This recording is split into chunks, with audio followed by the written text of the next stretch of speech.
I want to introduce you to a world where bullets were never invented. Instead, humanity went straight to nuclear weapons, meaning that every firearm from a homemade pistol to a minigun is capable of unleashing Armageddon upon your enemies. In this world, there are only 3 rules. 1. You shoot first, or you don't shoot at all. 2. You should always have a backup plan in case you run out of ammo. And the most important of all is that water gun fights are now strictly off limits. In a post-apocalyptic setting such as this, there's only one thing left to do. Slavery. If you've ever watched a soot-encrusted Indonesian man mining sulfur for 7 cents a day and thought to yourself, damn, he's ripping us all off, then I have news for you, because we are the same person. All of that is to say, I'm a big fan of capitalism, and when it comes to maximizing shareholder value, nowhere does it better than Nuka World. Some people will call this a defunct amusement park taken over by erotic cosplayers, but really, it's just a different kind of amusement now, because we have hundreds of people forced into slave labor using explosive collars. From the moment I saw this 8 years ago, I knew it was my destiny to be the CEO of this wonderful business. So that's our goal. Utilize weapons of mass destruction to take over Nuka World and usher in an era of mega slavery. Can we succeed? Or will we be stopped by literally anyone with a gun? There's only one way to tell. But first, I have to watch my wife get shot. That part plays out a little differently in this timeline. So my wife and son were vaporized in a thermonuclear blast. Unfortunate, but from their ashes a hero was born. We escape the vault and enter into a world whose color scheme could best be described as 50 shades of vomit. From here, we could go straight to Nuka World, but we're level 1, and we have about as many items as a paranoid schizophrenic who thinks the government is spying on him through his microwave. So instead, we'll spend a few hours gathering supplies and trying to reach level 15, at which point we should be ready. I saunter my way into what I assume is modern-day Los Angeles, at which point a Cockney robot attempts to socialize with me, but that's exactly what they expect me to do. So instead, I jump on top of my neighbor's roof and dive headfirst into a pool of radioactive sewage. That ought to throw them off. Our first goal is to find a gun, because the power spike from punching things to nuking things is pretty substantial. After wandering around, I find a dead body with a revolver on it, and upon testing it out on some nearby wildlife, I was both excited and terrified at the world I had created. I made my way into a nearby town, where usually a small group of bandits is fighting with some Minutemen, but now a small group of bandits is committing a nuclear holocaust with some Minutemen. And if you think this is bad, you should have seen it before we reduced the explosion effects. Anyway, I tried silently assassinating the raiders. This was met with very limited success. Eventually, I got tired of role-playing as a high-altitude weather balloon, so I nuked the bandits and entered the museum to help the Minutemen. Or rather, I tried to enter the museum, because as dangerous as nuclear warfare is outside, it's 10 times worse inside, and I got spawn killed for about 20 minutes before I finally made it past the front door. But by that point, I had been ground zero for roughly 35 nuclear detonations. My ears were ringing, my retinas were fried, and there was a very distinct possibility of me vomiting all over my keyboard. But my noble goal gave me the strength to continue. From here, I went room by room, clearing out the raiders in close quarters combat. This is a fantastic way to learn the exact blast radius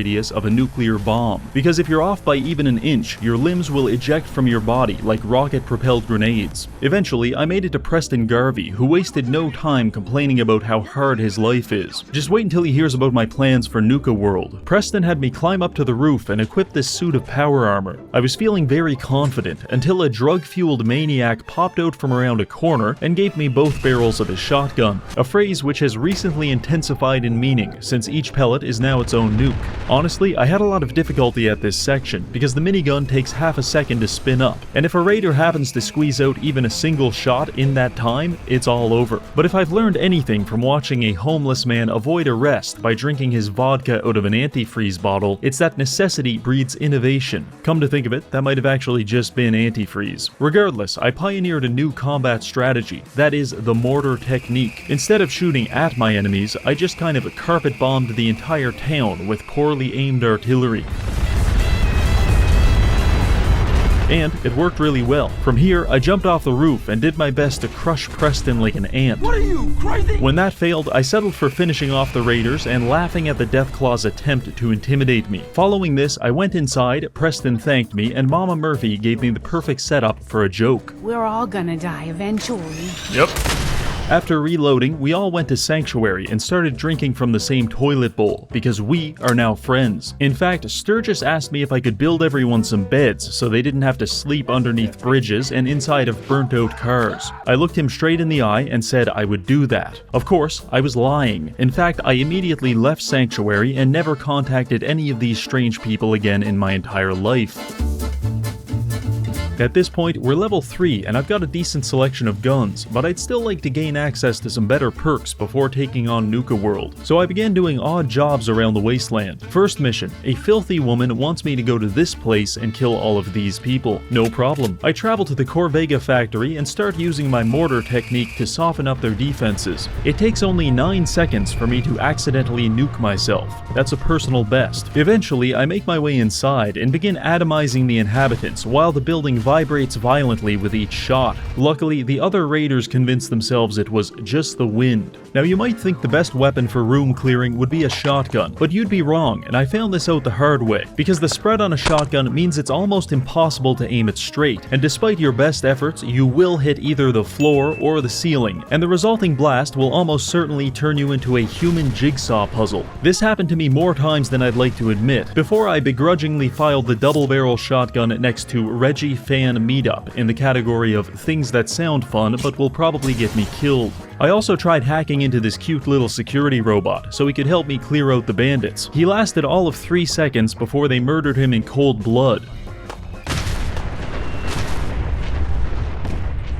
This was the single biggest mistake the raiders could have made, because his existence was the only thing stopping me from doing this.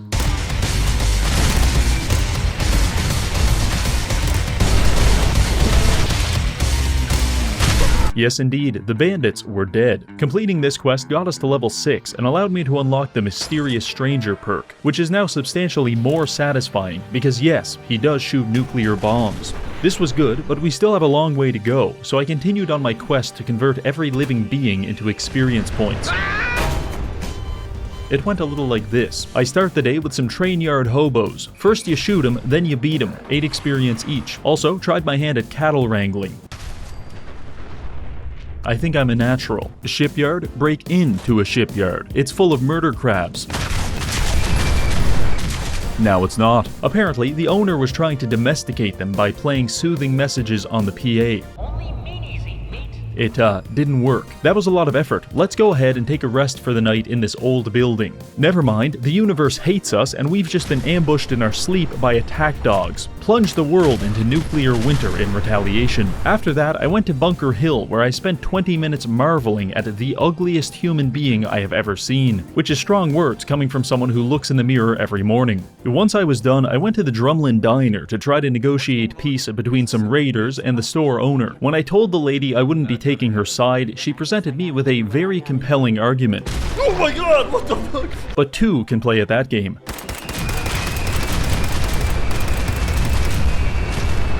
Say what you want, but this is the fastest method of de-escalation. Following this, we got a quest to kill everyone inside this preschool. Don't worry, the kids are already dead. We're just killing the raiders. I nuked every room with extreme prejudice, but still died anyway because the whole place is booby-trapped and tripwire guns now fire atomic bombs. But it's okay, because we can always retreat to the public bathroom to brew more health potions. Eventually, I find their leader and introduce him to the concept of a glory hole before stuffing his charred corpse into a garbage bin. Finally, I finish by releasing all of his captives, except for you. Someone has to stay behind to tell the people about my good deeds. After all that, we're now level 10, and I've even figured out how to craft bear traps, which I have successfully stress tested on a small child.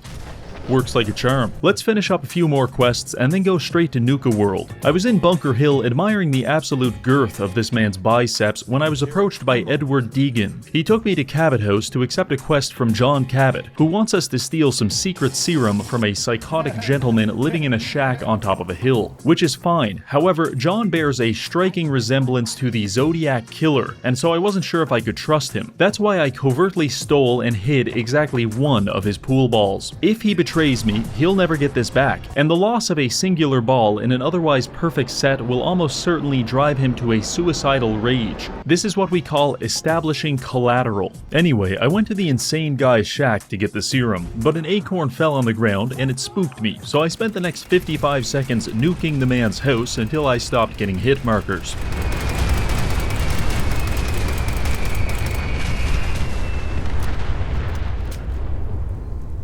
I grabbed the vial, went back to Cabot, lied to him and said the serum was gone before taking it out of my inventory, waving it in front of his face, and injecting it into my neck just for fun. For good measure, I also smashed a bunch of his research equipment and stole this fancy camera. Only one more quest to go, then we're off to Nuka World. It's time to go help Paladin dance. I'm over here stroking my dick, I got lotion on my... I rushed to his distress signal as fast as I could, but upon arriving, it seemed like he had things under control.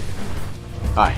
I talked to Dance, and he asked me to accompany him on a mission to salvage technology from some nearby ruins. This quest was awful, but I do have a few tips. First of all, you're going to come across a gang of bandits robbing some traders. This is an interesting interaction that I recommend observing from a distance. Second, if you hear any variation of the phrase, "We've got company," you need to run for cover, because there is a 90% chance Paladin Dance is about to pivot like LeBron James and nuke the shit out of you for being within 20 feet of a bloatfly. We've got company.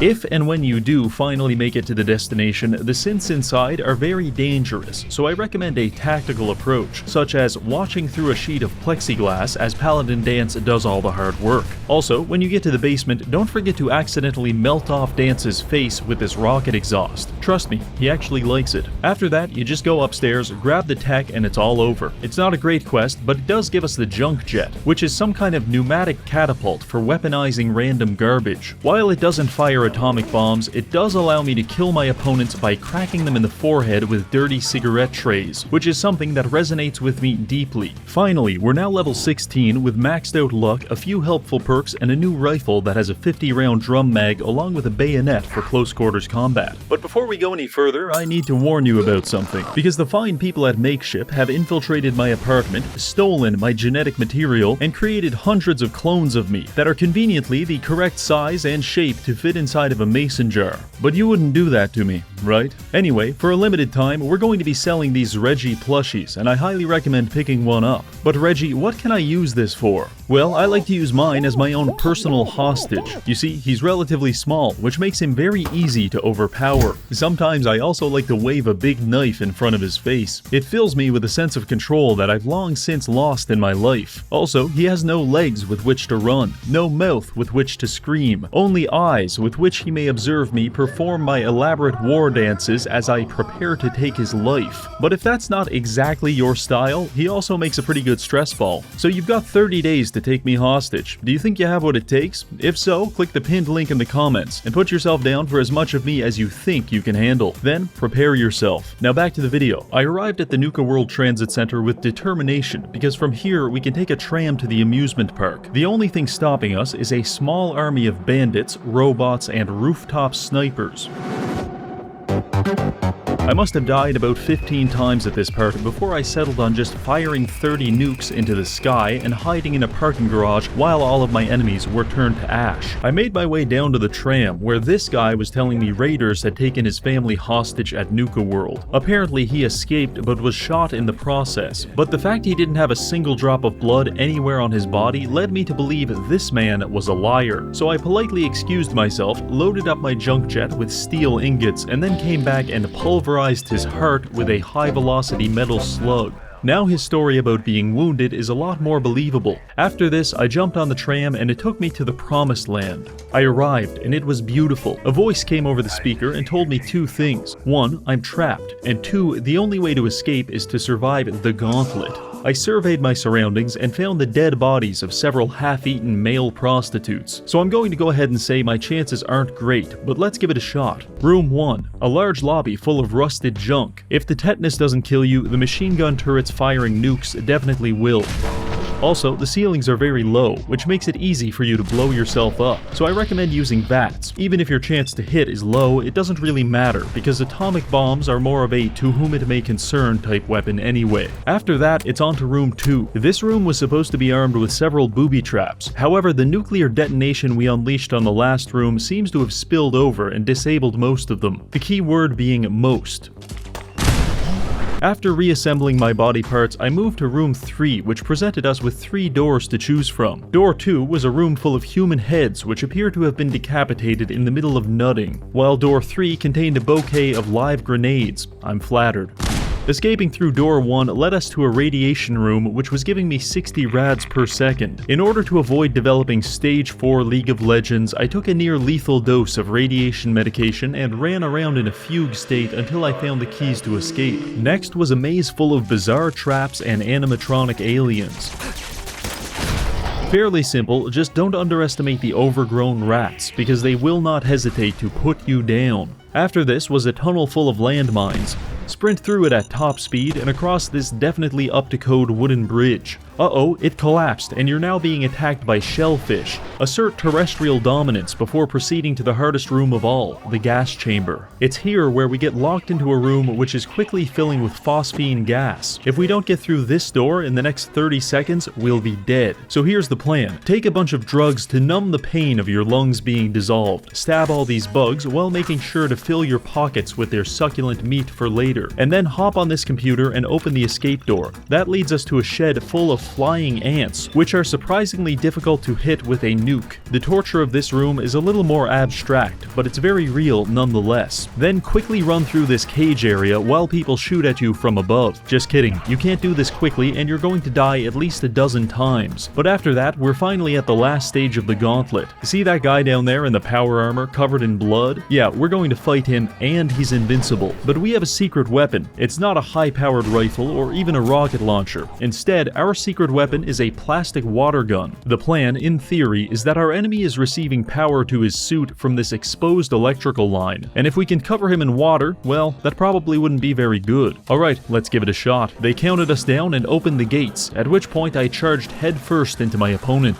He responded by blowing off all of my limbs with a nuclear bomb. Clearly, we need a different approach. The guy is actually invincible, but I found out that I can stay in the starting area and snipe him with the water gun to disable his armor. Then I followed up with like 20 nukes to finish him off. Following this, a lot of exposition happens, but I'm going to summarize it really quickly. That guy we just electrocuted? Yeah, he was the CEO of Nuka World, and the raiders that live here seem to put a lot of respect on violently murdering your political opponents, so they now recognize me as their leader. This is fantastic, and it comes with a lot of perks. For example, I now live at the peak of Fizztop Mountain with a lovely view over all of my employees. You are now one of my elite employees! Also, since I'm the boss, I can go to the market, steal things right out of the display case, and then sell them back to the shop owner for free money. The downside is that Nuka World is divided into 6 parks, with only one of them being under our control, so it's our job to liberate the remaining parks directly into my authoritarian governance. Then, once we have them, we can distribute them to the different raider factions according to which of their political philosophies I find the most amusing. So it's time to go meet the gangs. Operating out of Fizztop Mountain is the Disciples, which is a faction that couldn't be any edgier even if they were actively pulverizing the elderly in a hydraulic press. This is strangely juxtaposed against the fact that they don't know how many belts you can wear before people stop taking you seriously. Overall, they're my second favorite. The second faction is the Operators. Their primary concern is making money at the cost of human life, which is my personal favorite philosophy. However, they have some shared mental disorder which precludes them from wearing clothes that actually fit. I don't know exactly why, but this makes me extraordinarily angry, and I regularly have to restrain myself from killing them. Fortunately, I found a good compromise. Instead of creating a civil war by nuking their entire faction, I just swing by every few days, find a random operator, and secretly deposit a live grenade in his pocket. Lastly, there's the Pack. They have a relatively experimental aesthetic, along with a nice selection of chairs. But whenever you want to talk to their leader, you're going to be forced to listen to the Byte.mp3 sound effect for hours on end, because they installed a dogfight pit in the middle of their base. This immediately and irrevocably disqualifies them from receiving any further attention from me whatsoever. With introductions out of the way, it's time to start expanding our operation and making some big money. There's 5 parks to acquire: Galactic World, Dry Rock Gulch, Safari Adventure, the Nuka-Cola Bottling Plant, and Kitty Kingdom. First up is Galactic World. This is a space-themed park inhabited by hundreds of robots. However, someone spilled their Dr. Pepper on the AI mainframe, and it caused the robots to become violent murder machines. It's not great for business, so I went there and started fighting my way through the streets. The first thing I noticed was that there's plenty of laser turrets all over the premises. Luckily, they don't seem to work very well, and usually spend their entire time in a life-or-death battle against the ceiling. However, don't get too comfortable, because on at least one occasion, the air pressure from these explosions caused my cranium to detonate forcefully. Other than that, just keep an eye out for Mr. Frothy, who is very fast and will startle you into jumping off a bridge and subsequently dying in a nuclear explosion. Anyway, I made my way to the control room, where I'm able to turn off the robots. Only problem? It's broken, and it needs a total of 20 star cores to repair it. Unfortunately, they're scattered all over the park in the safekeeping of several automatons that would like to crush my neck like a can of soda. But much like a restraining order, I viewed this as a challenge rather than a problem. Do you really think I can't get within 100 feet of you? So I began wandering around looking for these cores, which led me to a building called the Robco Battle Zone. My hopes of this name being metaphorical were quickly dashed when upon entering I died about 37 different times. Part of the issue is that the mini nuke mod isn't working perfectly on the robots, and some of them are shooting me with laser beams. While my supple body is perfectly optimized for dying in nuclear explosions, it does very little to protect me against this space-age technology. But just like how the lifeguards at the YMCA can't stop me from drinking the pool water, these robots couldn't stop me from blasting my way into the battle zone, at which point I was promptly locked inside and forced to fight a variety of enemies which entered from these doors and these hydraulic platforms. The robots were tough, but the primary difficulty in this cramped space was finding a place to detonate a nuke that wouldn't instantly vaporize me. First, we had to survive some Protectrons and a swarm of iBots. No problem. Then it was on to the Novatrons, even easier. Then our final opponent was the Space Sentry.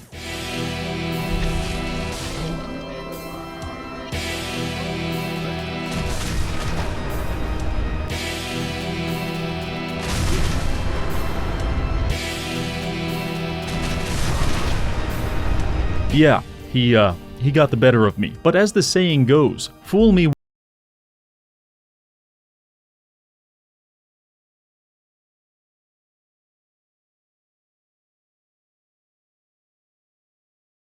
the Interstellar Theater. Surely a fucking theater can't be as dangerous as the battle zone, I thought to myself. But boy, was I wrong. Very, very, very wrong. The entire auditorium was full of robots, and honestly, I was only able to conquer this area through the repeated use of a strategy I like to call kill one guy and then save the game. While searching for the star cores, I found a Nuka-Cola mixing station, which allowed me to combine a Nuka-Cola beer with another Nuka-Cola beer to create double beer. Some people will claim that AI and vaccines are the greatest advancements of the past century, but to that I ask, can you get drunk on polio vaccines? I didn't think so. That's why double beer is the real scientific pinnacle of our generation. After completing my schizophrenic monologue about alcohol, I found the star cores next to a few decomposing junkies in the washroom. Very nice. The last building wasn't as bad. Vault-Tec Among the Stars is a recreation vault life experience, outfitted with realistic living rooms, indoor gardens, and even an entire room dedicated to giving you cancer. I'm feeling nostalgic already. Strangely, as my character progressed through this area, he was getting recurring headaches. I chalked it up to a brain tumor and thought nothing of it, but it turns out the whole vault was actually just one giant experiment in subliminal messaging. According to this observation log, they're broadcasting a high frequency over the PA that's meant to induce degenerate behavior such as pissing your pants. Joke's on them, they just wasted millions of dollars to make me do something that I was already going to do anyway. Following this, I slaughtered a bunch of automatons, found a really nice shotgun, immediately flashed back to all of those times I killed myself with a shotgun, and then quickly unequipped it before finding the remaining star cores and rushing back to the mainframe. With the help of computer scientist extraordinaire and definitely not dead person Kendall Alston, I was able to repair the computer and pacify all of the AI, meaning we can now walk around the park without having to worry about a medical robot electrifying our test testicles. With the robots subjugated, I went upstairs and raised a flag to officiate the conquest of Galactic World. Our empire is expanding, and the next theater of war is the Wild West.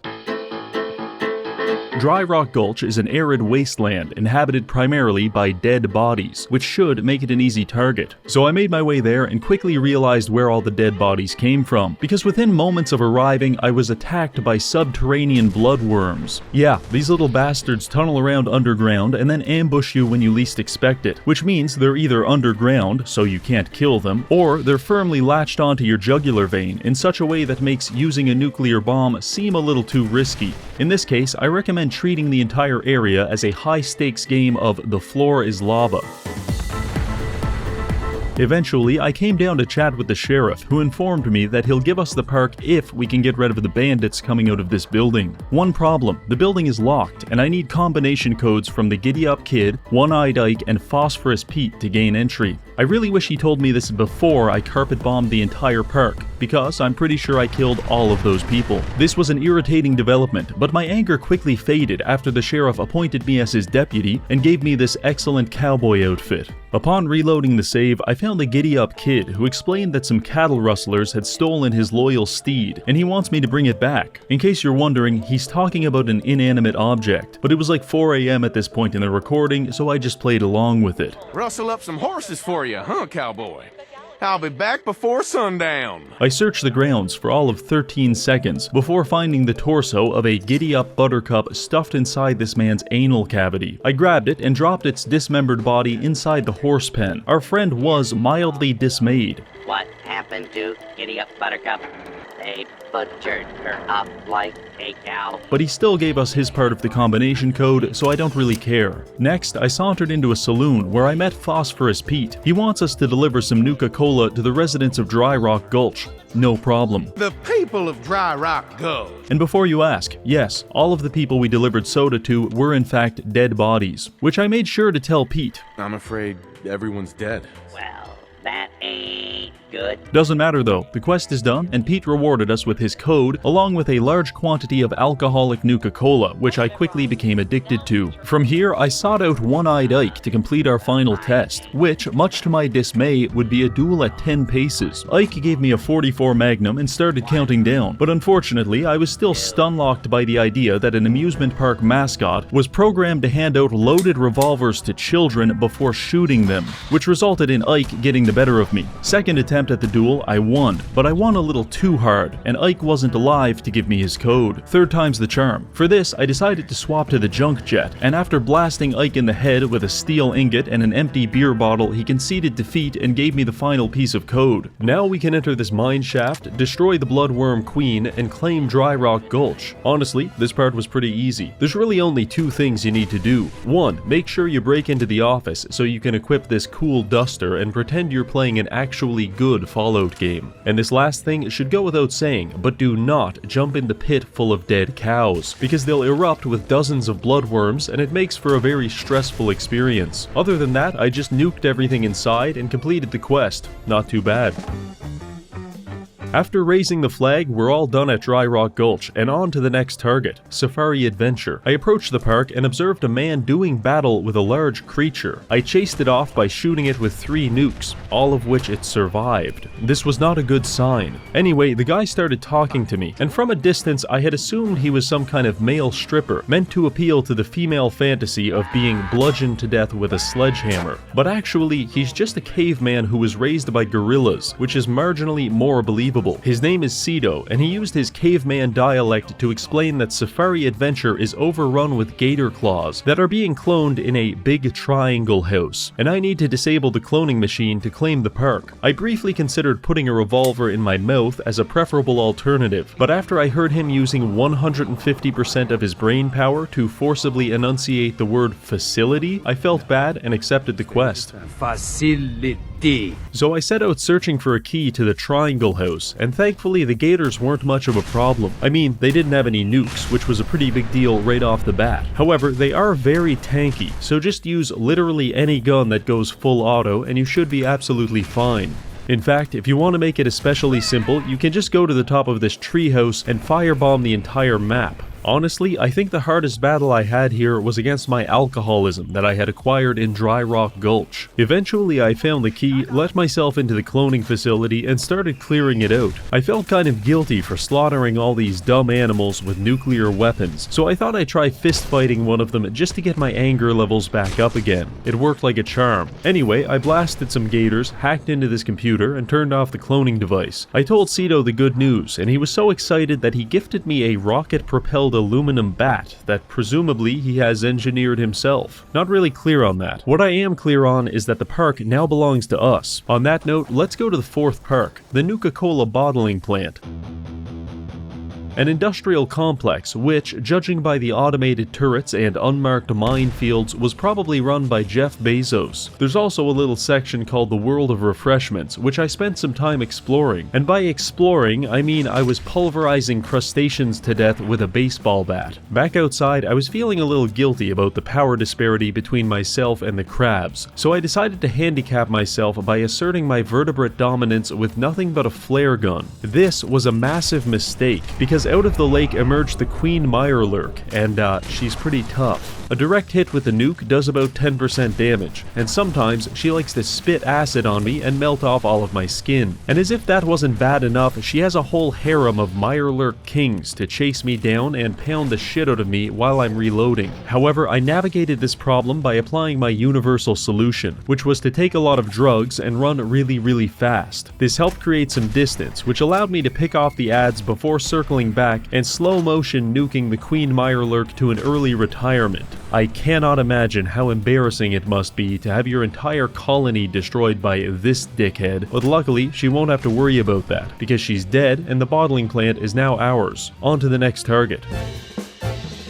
This is it, the final park, Kitty Kingdom. As a professional YouTuber who owns a copy of Minecraft, this could be the most dangerous park of them all. Previously a children's theme park with several rides and a castle, it has now been renovated into an industrial gas chamber, with radioactive fumes being pumped into the area at regular intervals. Also, it's inhabited by hundreds of feral ghouls, which are relatively easy to kill. However, they close distance very quickly, and melee combat has become substantially more hazardous, thanks to the mysterious stranger who sometimes shows up and nukes the shit out of me. The only upside is that I have this cryogenic shoulder pad, which sometimes freezes my enemies solid, at which point I can take my time knocking off all of their limbs with a baseball bat. Anyway, our goal here is to defeat Oswald the Outrageous and seize control of the park. He's hiding somewhere, and I decided to start my search in the funhouse. Upon entering, we had to navigate a labyrinth of mirrors, which was fairly easy because none of the mirrors were reflective. Instead, they appeared to be coated in several layers of dried ejaculant.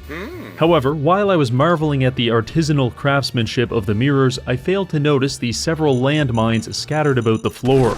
After limping my way through the maze, I spot Oswald in this control room. I attempt to get closer, and he throws a grenade at me.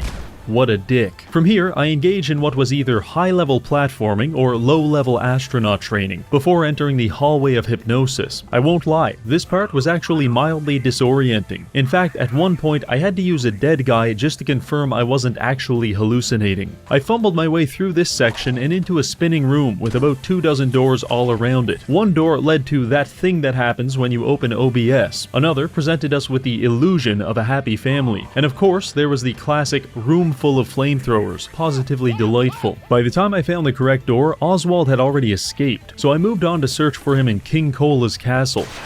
Never mind. It turns out the park has more traps than I thought, not the least of which are the amusement rides themselves. In fact, I have personally witnessed several park employees being killed, maimed, or otherwise dismembered by the rides here, and it's only been like 20 minutes. Of course, I had to try this for myself with the roller coaster carts, and I realized that it's a lot like boxing. When you expect to get hit, it doesn't do that much damage, but it's the punch you don't see coming that will decimate you. After this, I strolled around the park a bit more, killing ghouls and rummaging through garbage bins, until I wandered my way into some employee tunnels. I sprinted through the tunnels like a wild animal, at which point I found Oswald talking to one of his staff members in his office. Naturally, I wanted to return the grenade he had thrown at me earlier. This did not work, and I felt like an idiot, so I just kind of took that one on the chin. But it wasn't all bad, because after Oswald disappeared in a puff of smoke, I went into the office and found my next stylistic evolution. Oh yeah, this is gonna work just fine. Alright, well that does it. There's only one one place left for Oswald to be hiding, the theater. I broke in with all the grace of a homeless drug addict and started talking with Oswald. He was trying to convince me that he has magical abilities, and he said he was going to show me one of his greatest tricks. Then, he punched me in the head and ran away. Truly a master of the mystical arts. I followed him up to the roof, where he gave me some shitty story about being a sympathetic villain, but at this point, I was so tired of chasing him around the park and getting hit by roller coasters that I opted for immediate violence. In response, Oswald unleashed his most powerful magic trick of all, crashing my game.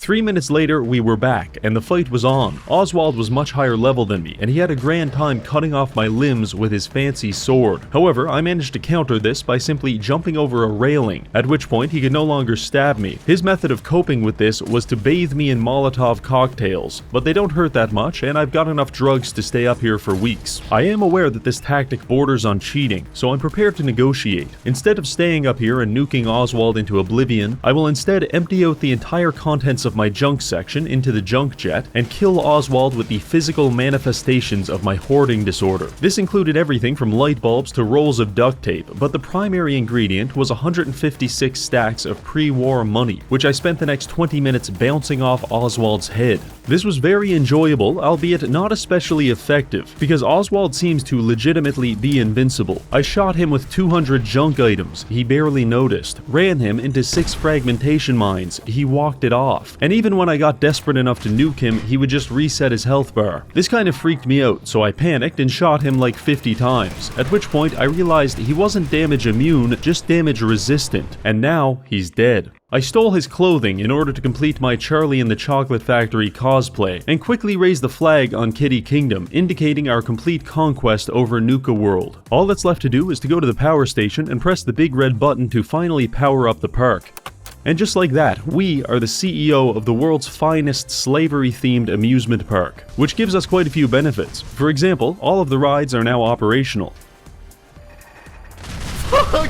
And I can't confirm this, but it is my personal headcanon that we're receiving our electricity from a small armada of slaves running on hamster wheels. Also, we can even gather up a gang of raiders and go out into the Commonwealth to recruit more employees through what I like to call competitive hiring practices. So now that we've achieved our primary goal, what's left for us? Well, according to mustache enthusiast Christopher Vogler, the final stage of the hero's journey is to return home as a changed man. In our case, that would be Sanctuary, and as a matter of fact, I am a changed man. Because whatever final thread of sanity had previously prevented me from killing all of these people has finally been severed.